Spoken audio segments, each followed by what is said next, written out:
नमस्कार दोस्तों, बात करते हैं आईडीएफसी फर्स्ट बैंक लिमिटेड की। 63 का स्टॉक हो चुका है। 60 का जो इसका रेस्ट्रिक्शन था, रेजिस्टेंस था, वहां से ब्रेकआउट मिला और बड़ा वॉल्यूम के बाद ब्रेकआउट मिला है। कुछ नई खबरें आई हैं स्टॉक से संबंधित, कुछ नई खबरें हैं बाजार से संबंधित, बात करेंगे उसमें। और लगातार जिस तरह से मैंने बात की थी कि 60 रुपए का जो रेजिस्टेंस है, जब उसको ब्रेकडाउन मिलेगा, ब्रेकआउट मिलेगा वहां से, तो यहाँ से टारगेट्स भी बढ़ेंगे।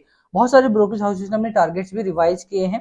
जिनका टारगेट 64 था, उन्होंने रिवाइज करके 86 80 प्लस कर दिया है। बात करेंगे कहां तक टारगेट्स गए हैं और टाइम फ्रेम क्या लेकर के चलना है आपको। अब मेरा टारगेट नहीं होगा, ये सिंपली ब्रोकरेज के टारगेट होंगे सारे के सारे। एंड कुछ हम बात करेंगे इसमें खबरों की, कुछ बात करेंगे चार्ट पैटर्न की। चलिए शुरुआत करते हैं इस वीडियो की, बट उससे पहले अगर आप चैनल पे नए हो तो प्लीज चैनल को सब्सक्राइब कर दो, हिट बेल आइकन, ताकि आपको नोटिफिकेशन मिल सके। चलिए स्टार्ट करते हैं। सबसे पहले बात करें बाजार की, तो बाजार आज भी बहुत बेहतरीन रहा है, खरीदारी यहाँ पर हो रही है। बट एक चीज जो मानने वाली है वो ये कि एफआईआई अभी भी जो खरीदारी है वो बड़ा थोड़ा स्लोअर मोड में कर रहे हैं। डीआईआई ने अच्छी खरीदारी की है दोनों ही दिनों में, अगर आप देखेंगे तो। और पिछले दिनों में भी अगर आप बात करें तो डीआईआई ने अच्छी खरीदारी की है। इस महीने में अगर मैं बात करूं तो लास्ट वीडियो मेरी आई थी 8 9 तारीख के बाद, जिसके बाद बाजार बंद रहा था। तब तक एफआईआई ने लगभग 35,000 करोड़ के आसपास का माल बेचा था। तो नेट सैलरी अभी भी है। ऐसा नहीं है कि बाजार अगर ऊपर जा रहा है तो आप उसको इस तरह से देखना स्टार्ट कर दो कि यहाँ पर बाइंग आ रही है। फोमो क्रिएट मत होने देना, वो ज्यादा बेहतर रहेगा। इस पॉइंट ऑफ टाइम पर भी मार्केट में उतना ही बड़ा डर है जितना 10 दिन पहले था। 10 दिन पहले अगर आप डरे हुए थे बाजार को लेकर के, आप अनसर्टेन थे, अनिश्चित थे, वो चीजें अभी भी आपके मन में होनी चाहिए। रीजन वही है क्योंकि जब बाजार में गिरावट शुरू हुई तो बड़ा कारण था एफआईआई की बिकवाली। और अभी भी एफआईआई जो है वो बिकवाली कर रहे हैं। ऐसा नहीं कि एफआईआई अब खरीदारी करने उतर आए हैं, तो वो चीज आपको याद रखनी है। अच्छी बात है कि बाजार में अब यहाँ से तेजी है। कुछ अच्छी खबरें आई हैं ट्रंप की तरफ से। आपने देखा है कि ट्रंप ने जो टैरिफ प्लान्स थे उसको 90 दिनों के लिए पोस्टपोन किया, 90 दिनों के लिए पॉज किया है। बट दैट डजंट मीन कि जो टैरिफ लगाई जा चुकी थी उसको भी हटा दिया गया, नहीं। 10% का ब्लैंकेट टैरिफ लगा हुआ है। ऑटो पे जो हमारे सेल्स पर जो टैरिफ लगा था, ऑटो एक्सपोर्ट पे जो टैरिफ लगा था वो लगा ही है। एग्रीकल्चरल टैरिफ उन्होंने लगा दिया है कि जो भी अमेरिका से हमारे यहाँ पर एग्रीकल्चर आइटम आएंगी उन पर टैरिफ लगेगा ही लगेगा। तो जो टैरिफ पहले लगाया गया था वो अभी भी लगा रहेगा। 90 दिनों के लिए पॉज किया गया है और वो पॉज देशों के लिए ग्लोबली नहीं किया गया है। ये बात आपको ध्यान रखना है कि ग्लोबली जो प्रॉब्लम्स हो रहे थे उसको देखते हुए उन्होंने टैरिफ को पॉज नहीं किया। उन्होंने पॉज किया है ताकि उनकी जो स्मॉल इंडस्ट्रीज हैं वो कॉप अप कर सके, वो कोऑर्डिनेट कर सके। उनमें जो प्रॉब्लम्स हैं, उनमें जो खामियां हैं, वो किस तरह से मार्केट को बदलते हुए बाजार को कोप अप करेंगे, उसके लिए ये पॉज किया गया है। तो do not think for a second, even for a second, कि यहाँ पर यूएसए ने हार मान ली है या यूएसए ने टैरिफ को इसलिए रोका है क्योंकि ग्लोबल प्रेशर था। नहीं जी भैया, ग्लोबल प्रेशर तो छोड़ दो, यूएसए 90 दिनों के बाद वापस आएगा और दोबारा फिर टैरिफ लगाना स्टार्ट करेगा। तो ये मैं इसलिए कह रहा हूँ कि आप बहुत बड़े वॉल्यूम में इस समय अगर आप फ्रेश बाय करने उतर रहे हो तो थोड़ा सा संभल करके खरीदारी करो, क्योंकि रीजंस जो गिरावट के थे वो अभी भी हैं और उससे भी बड़े खतरे आने वाले दिनों में आ रहे हैं। आज बाजार बढ़ रहा है, पैसा बन रहा है, पैसा बनाओ, लेकिन बहुत संभल करके यहाँ पे खरीदारी करनी है। उसके पीछे का कारण क्या है हम उसके बारे में डेप्थ में चर्चा करेंगे। अच्छा, आईडीएफसी फर्स्ट बैंक की जहां तक बात है, आईडीएफसी फर्स्ट बैंक मैंने लगातार इसको कवर किया है। लगातार अगर 5 साल की भी वीडियोज मैंने निकाल के देखोगे तो आईडीएफसी फर्स्ट बैंक एक ऐसा स्टॉक है जो मेरे पोर्टफोलियो में और मेरी वीडियोज में कंसिस्टेंट रहता है।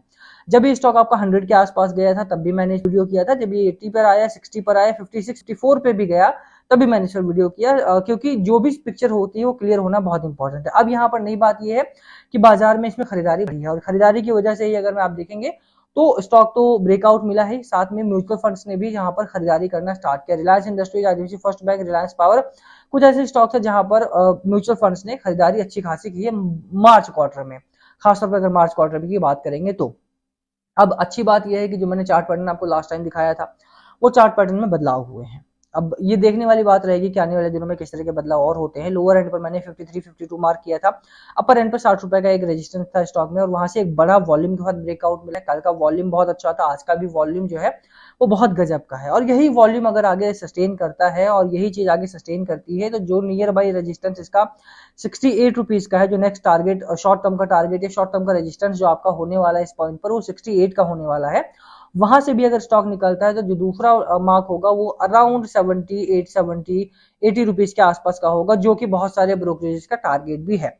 यहाँ पर 2 3 चीजों को फोकस करके चलना है। लोअर एंड पर 52 53 रुपीज के आसपास का जो एक सपोर्ट लेवल बना हुआ था वो क्रॉस हो चुका है। तो अभी 60 रुपीज के आसपास का यहाँ पर स्टॉप लॉस अगर कोई शॉर्ट टर्म के लिए है तो 60 रुपीज के आसपास का स्टॉप लॉस यहाँ पर लगा सकते हैं। मैं अपने लिए बात कर रहा हूँ, ये फिर purely for the chart pattern analysis है। Do not take it as a buy sell recommendation, do not take it as a कि यहाँ पर शॉर्ट टर्म ट्रेडिंग करना स्टार्ट कर दो, do not take it as any other form of investment advice, ठीक है, वो ध्यान रखना है आपको। तो शॉर्ट टर्म में अगर आप देखेंगे तो जो पहले इसका रेजिस्टेंस, ऑब्वियस सी बात है, जो रेजिस्टेंस होता है उसको ब्रेकआउट के बाद वो सपोर्ट की तरह काम करता है। तो 60 रुपीज के आसपास का जो एक लेवल है ये अभी सपोर्ट लेवल के तौर पे काम करेगा।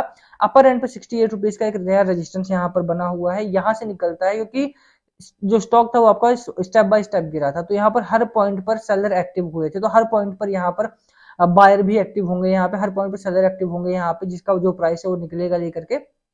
तो थोड़ी सी ग्रोथ जो है वो अराउंड 80 78 टू 80 की आसपास स्लो ही रहने वाली है, क्योंकि बाजार भी थोड़ा सा अभी संभलेगा। एकदम से तेजी से रैली, उतनी तेजी से रैली नहीं आएगी, तो वो थोड़ा देख करके कामकाज करना है। बट हाँ, जो नए टारगेट्स आ रहे हैं दैट आर अराउंड 86 रुपीज के आसपास के नए टारगेट्स यहाँ पर आना स्टार्ट हो चुके हैं। 86 जब ब्रेकआउट होगा तो वहां से एक बड़ी रैली की शुरुआत होगी जो कि 100 तक जाएगी, और 100 रुपीज के बाद 140 का जो प्रीवियस टारगेट्स हुआ करते थे ब्रोकरेजेस के, वहां पर वो खुलेंगे, और वहां से फिर 140 तक की भी रैली यहाँ पर देखने को मिलेगी। बट फॉर नाउ जो चीजें आपको फोकस करके चलनी है वो यही है कि भैया अगर आप निवेश करने उतर रहे हो तो जो खतरे पहले थे वो खतरे अभी भी बाजार में है। Do not take it as a bull market, अभी ये बुल मार्केट की शुरुआत नहीं है, इस न्यूट्रल मार्केट, और न्यूट्रल मार्केट में दोनों तरफ के ट्रेड्स आपको लेने आने चाहिए। अगर कोई शॉर्ट टर्म के लिए आ रहा है तो मेरी राय शॉर्ट टर्म वालों के लिए यही है, चाहे आप IDFC बाय कर रहे हो, चाहे वो HDFC भी बाय कर रहे हो, कि शॉर्ट टर्म का बाजार अभी भी नहीं है। आप अगर सोचेंगे कि शॉर्ट टर्म में मैं कोई स्टॉक खरीदूंगा और उसको फटाक से कैश करके निकल जाऊंगा, पैसा बना के निकल जाऊंगा, तो ये मार्केट अभी भी ट्रैप कर सकता है। कल अगर आपने ध्यान दिया हो तो यूएस का मार्केट में रेड जोन बना था, कल यूएस का मार्केट गिरा था, और आज टीवी के भक्तों में बहुत सारे लोग रेड पहन के भी आए थे, थिंकिंग कि हमारा बाजार भी गिरेगा। कुछ नई एंकर्स आएंगे सीएनबीसी आवाज वगैरह पे, तो वहां पे वो लोग रेड पहन के आ गई थी कि ठीक है आज भी बाजार गिरेगा, बट ऐसा हुआ नहीं। ठीक है, तो जो नए नए एंकर्स आते हैं ना वो बड़ा कलर का कॉम्बिनेशन बनाते हैं। बट यहाँ पर अगर आप देखेंगे बाजार अभी भी हमारा स्ट्रॉन्ग काम कर रहा है, not because of FIA but because of DII। आपको पता है कि 1 तारीख से लेकर के 15 तारीख के बीच में सैलरीज आती हैं, लोग म्यूचुअल फंड में डालते हैं, लोग स्टॉक्स में डालते हैं, इस वजह से बहुत बड़ा फंड आता है म्यूचुअल फंड के पास, और यही कारण है कि म्यूचुअल फंड्स ने यहाँ पर बहुत सारे स्टॉक्स में बाइंग भी की है। 11,400 करोड़ रुपए तो उन्होंने Reliance industry, TCS, HDFC bank जैसे स्टॉक्स में बाय कर लिया है। ठीक है, बहुत सारे एग्जिट भी हुए हैं यहाँ पे, बट हाँ IDFC फर्स्ट बैंक उनमें से एक नहीं है। IDFC फर्स्ट बैंक में अभी कितना स्टेक म्यूचुअल फंड है मैं वो भी आपको दिखा देता हूँ। देखिए अच्छा स्टॉक है, कंपनी बेहतरीन है, और for the first time monthly जो इसका रिटर्न है वो पॉजिटिव भी हुआ, 18% के आसपास का पॉजिटिव रिटर्न एक महीने में दिया है स्टॉक ने। बट अभी भी स्टॉक जो है, स्टॉक नहीं पूरा का पूरा बाजार अगर आप देखेंगे तो वो उस जोन से निकला नहीं है, यानी कि खतरे के घंटी के पार नहीं आया, अभी भी बाजार में खतरे हैं।